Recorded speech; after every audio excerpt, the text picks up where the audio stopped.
Michigan State needs a head coach who is patient, wise, captures the locker room, and is an elite developer with the opportunity to raise Michigan State's floor and ceiling in recruiting. Let's take a look at who I think some good candidates for the Michigan State coaching job would be. I want to start off with some future head coaches. These are coordinators, great coordinators, either offensive or defensive, who I think could work out just about anywhere, who could search out job opportunities almost anywhere again, and that I think have what it takes from a youth standpoint, a success standpoint, from mastering their craft where they're at standpoint, to succeed. I think these are future good head coaches. They are Brian Hartline, Mike Shanahan, Will Stein, Glenn Schumann, Bryant Haines, and Corey Heatherman. 3 offensive coordinators, 3 defensive coordinators. I know that maybe some of these seem unrealistic, or maybe you don't like some of them, but think about what Mike Shanahan and Bryant Haines and Corey Heatherman have done in their time at Indiana.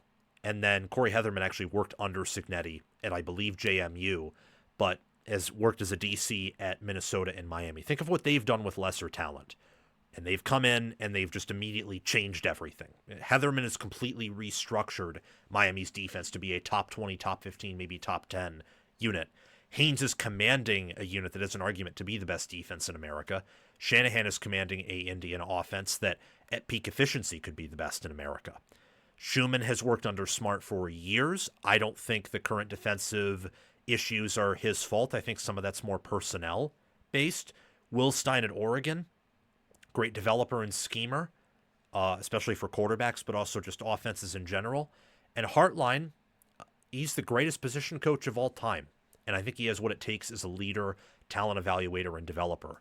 So those are some future head coaches that Michigan State might want to reach out to. Again, I know Jonathan Smith isn't technically fired, but I think his time has come to an end. I think that he will be gone at the end of the year. I think that the recent developments about the Michigan State, ineligible players, cheating, violations, whatever, might be used as a excuse to get rid of him, where you take the temporary humiliation, take the slap on the wrist, use it to say that Smith played ineligible players and maybe get out of his contract. I don't know. But even before that, I thought with the 3-6 record that things just are not going to work out there. Could be wrong, but I want to get ahead of this and get this out here. Some out of the box hires for the Spartans. Scott Satterfield, Cincinnati. They've been able to run the ball well. They have a quarterback in Brennan Sorsby who has another year of eligibility, played in the Big Ten before at Indiana, looks really good. I think that he's a sketchy hire. I don't know if I would hire him, but Michigan State's hired a coach from Cincinnati before in Mark D'Antonio. Don't think Satterfield's D'Antonio, but if they continue to win, there might be something to him, or at least to parts of his roster or his coordinators. And Michigan State's a better job than Cincinnati. Chris Kleiman from Kansas State.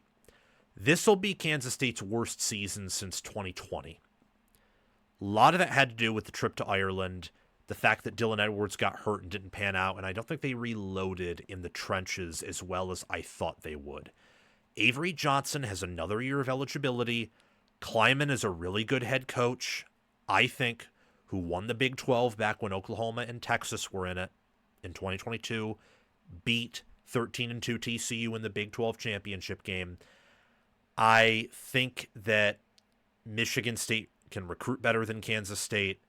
Michigan State's in a better conference. They have bigger pockets, better donors, better athletic department.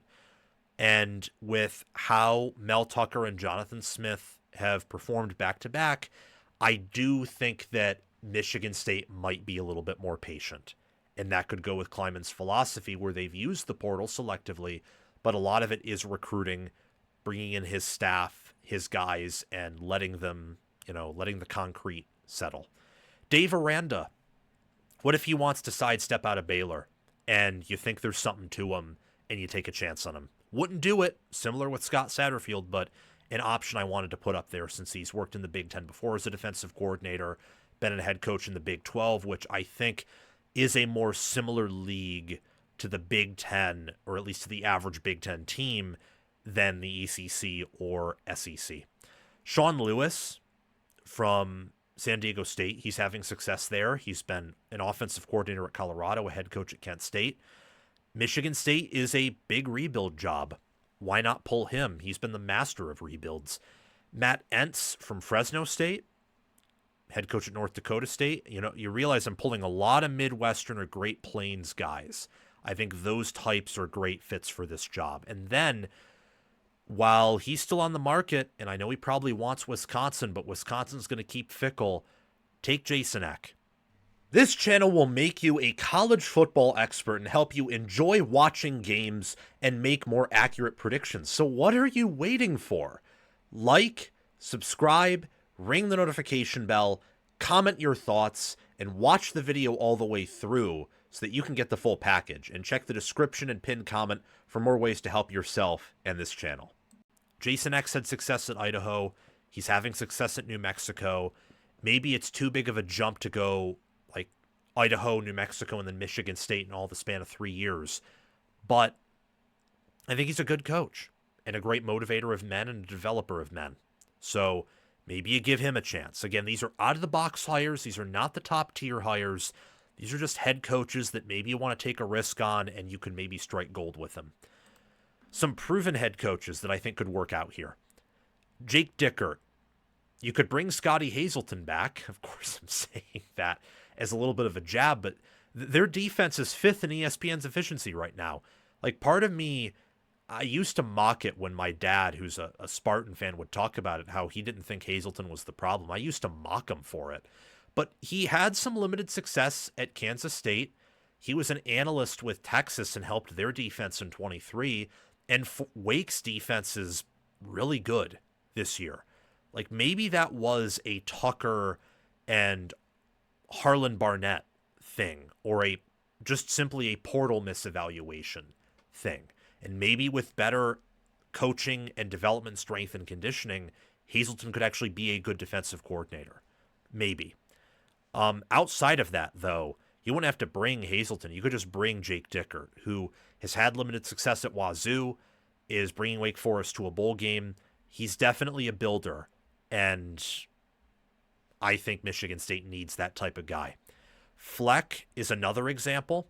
And keep in mind, for all of these coaches we've talked about so far, with maybe, depending on what Michigan State's donors are willing to do, like maybe the exception of Aranda, for all of these coaches, Michigan State would be an upgrade either from a job hierarchy standpoint for those coordinators we discussed, or from a resources and conference and university prestige standpoint. For all that would even be an upgrade from Baylor, but I know Baylor has deep pockets, and I don't know what MSU's donors are doing with football or where they're at with the football program. But Fleck, he'd have more resources than he does at Minnesota. He has proven to be able to win 8, 9, 10 games at Minnesota for more than half his seasons and at least gets you to a bowl every year. They beat the teams they should beat. They get humiliated by the great teams, but sometimes play them very competitively. And he has a quarterback in Drake Lindsey with a few more years of eligibility. Darius Taylor probably isn't going to the league this year, so he could come to Michigan State for a year. And they have Coy Parrish. And Fleck's a culture guy. So if he leaves Minnesota, a lot of the players that are there, the good ones, he could take with him because of that bond. Alex Golesh, take a risk on a G5 head coach. I think he's a good one. I think he'd pan out well. Similar with Bob Chesney. Him and Golesh are bringing USF and JMU to very successful seasons. Again, you're taking a risk with those guys, but I think they in particular could pan out unlike a lot of other G5 coaches. David Brohm from Northwestern. Couldn't bring a ton of players with him, but I think he's a solid coach and has learned a lot in 3 years at Northwestern. Matt Campbell from Iowa State. Maybe Iowa State, he's been there forever, and after this year, he's not going to be a hot name with that collapse that they've had. I mean, maybe if they went out and go 9-4, he could be a hot name again, or just finish the year 8-4. But for Michigan State, he'd be an upgrade. And he does more with less. He'd be able to recruit better at Michigan State. And I kind of think that with how he's been able to keep that staff together and what he does on offense and defense, maybe that's your new D'Antonio. I don't know. And then last but not least, these are the A-tier and S-tier head coaches from Michigan State. We have Jedd Fisch, Bret Bielema, and James Franklin. And from outside the Big Ten, we got Manny Diaz, Jeff Brohm, and Brent Key. I couldn't find a lot of S-tier and A-tier candidates from the Big 12. I don't think there are that many. And if there are, I think they will go to other jobs. Like Kenny Dillingham, if you're Michigan State, that'd be a coup to pull off. I don't think it'll happen. If you could somehow pull off Kalani Sitake, even though he's been at BYU for his whole life and most of his coaching career, an elite head coach could bring some transfers, that'd be a coup. Don't think it'll happen. There are probably some other names that I might be forgetting, but that's really it. I mean, Kleiman and Campbell have disappointed a little bit this year. I don't know if I'd take a risk on Satterfield, and Whittingham's a Utah lifer and will retire soon. So, yeah, Fisch reported. I've been hearing rumors. This is not anything that I have on credible information, by the way. I've put out some stuff that I don't have on paper evidence to back up, but I've had reliable sources tell me before. I don't have anything for this, but my friend, him and I were chatting, and he's decently connected. He was telling me that, and again, this is rumors here, so you can dismiss it if you want, that Jedd Fisch and that his family doesn't like Seattle. Don't know if that means anything, but he told me, so I thought, why not run a bit with it, especially since Washington, from a football history standpoint, from a job standpoint, probably isn't a ton better than Michigan State. Maybe it's realistic. I don't think he'd go to Michigan State, but I don't know. Put him on the list. Bret Bielema, Michigan State is a better job than Illinois, but how much better? And is Bielema willing to reset an entire program? He could bring a lot of Illinois' roster with him, of course. Again, culture guy. So if he leaves, I bet you a lot of Illinois players would go, especially since this is Altmaier's final year. So you're naturally going to have a reset and kind of a downstretch for Illinois next year. You could just hit the whole reset button and go to Michigan State. I don't know if that would work out, but given Illinois is on track to have back-to-back 9-3 regular seasons, might be a good option. James Franklin, you wouldn't win the big games, but he's a great builder and a good recruiter. So he could level up Michigan State to earn 8-9 wins per year, maybe even get him to 10 depending on the schedule, I think. Maybe I'm wrong. And then for the ACC, we got Manny Diaz, Jeff Brohm, Brent Key. Either of those would be slam dunk hires. Diaz is a defensive guy who's embraced offense, so you get the whole package.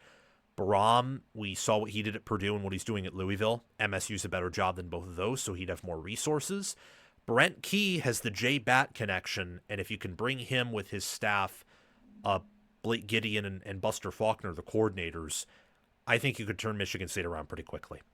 Again, as I've said, Michigan State needs someone who is patient, wise, captures the locker room, and while they can upgrade Michigan State from a recruiting angle, they need to be more developmentally based. And I think that list pretty much nails down a lot of the possible candidates that fit that bill.